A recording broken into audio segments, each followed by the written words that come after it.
mungkin tadi beberapa sudah disampaikan. Nah, salah satu poin keberatan kami adalah di headline berita itu secara hampir semua headline berita itu menyampaikan bahwa apa yang sudah dilakukan PT Grant ini sesuai dengan arahan dari Presiden atau keputusan dari Presiden. Bahkan dasar hukum yang mereka pegang itu tidak ada yang dari Presiden, hanya Permenko Perekonomian mengeluarkan peraturan menteri koordinator yang tadi disampaikan nomor 6 2024 itu isinya daftar, hanya daftar. Kemudian ditambah dari Komite Percepatan Penyediaan Infrastruktur Prioritas KPPIP itu di bawah Permenko Perekonomian juga.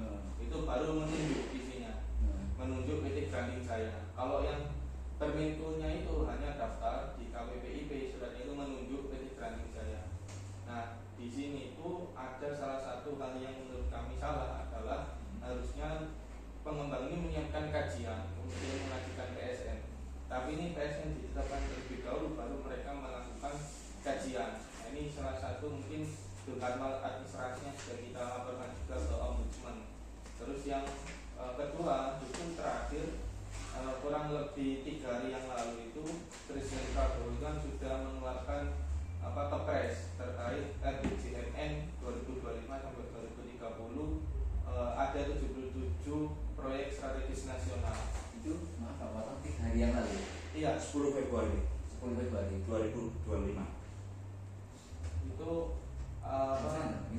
Tidak ada, ini yang terbaru. Oh, terbaru nih. Ya. Mungkin kepanjangan bisa cek. Ya, sudah saya tunjukkan. Yang dibuat oleh Presiden ada 77 daftar PSN. Ada yang periode lalu masuk, ada yang tidak masuk. Nah, di sana tidak ada Surabaya Terfront.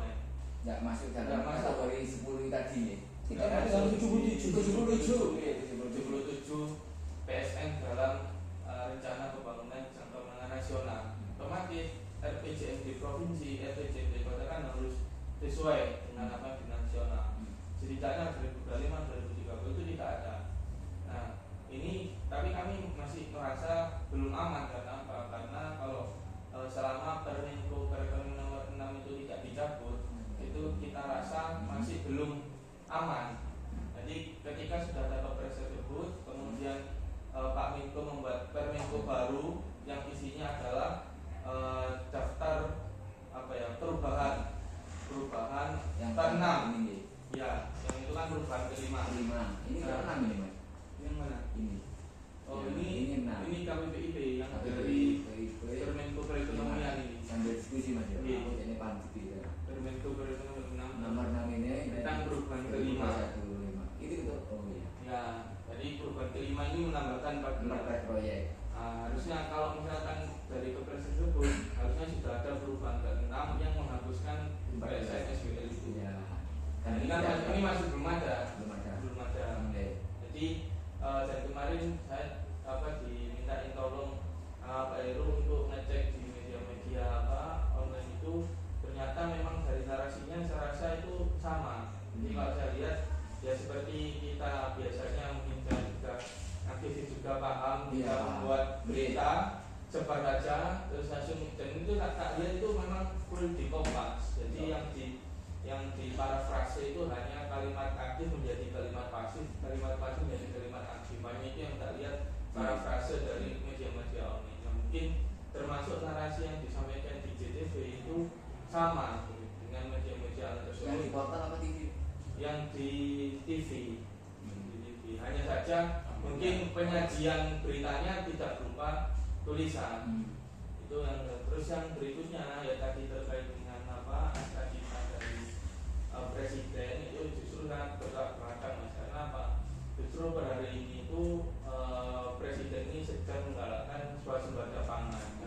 Harapan dari beliau di periode lalu sudah fokus pada infrastruktur, kemudian sekarang tinggal menyediakan pangan dan SDM. Nah, ini kalau hilirisasi pangan kan tidak hanya kita bicara soal produk pertanian, termasuk hilirisasi pangan, ya hilirisasi pangan di bidang perikanan.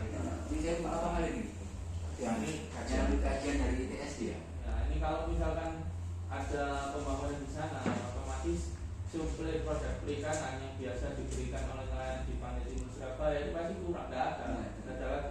siapa yang mengisi kekosongan suplai tersebut. Nah kalau yang teman-teman ekonomi ada potensi kelangkaan produk perikanan setidaknya di wilayah Surabaya Raya. Nah mungkin ada, tapi mungkin ngambil dari luar sini. Biayanya mungkin agak lebih mahal ya di pasar Pabean misalkan. Nah itu mungkin tambahan dari kami terkait dengan poin-poin keberatan, dan juga harusnya kalau disesuaikan dengan instruksi presiden ini jelas-jelas sudah sesuai instruksi, sesuai dengan arahan sepenuhnya. Bahkan kami kan sudah menyelesaikan semua tahap dari wali kota, DPRD Surabaya, DPRD Jatim sampai Komisi 4 DPR RI. Kemudian Menteri KKP sendiri itu sudah menyatakan mengevaluasi. Tinggal ini kan kita insya Allah di Ramadan ini menjadwalkan audiensi dengan gubernur. Kalau sudah selesai dengan gubernur, saya rasa semua stakeholder ini sudah menyatakan menolak. Tinggal gubernur saja, karena memang kemarin kan posisinya masih pilkada, masih belum dilantik dengan suka. Jadi kalau gubernur sudah menyatakan penolakan, saya rasa sudah selesai. Tinggal mengawal sampai dikeluarkannya permen yang baru yang nomor 6. Menghapus PSN SWL itu. Ini itu mengomongin barang-barang. Pak Indi masuk aja.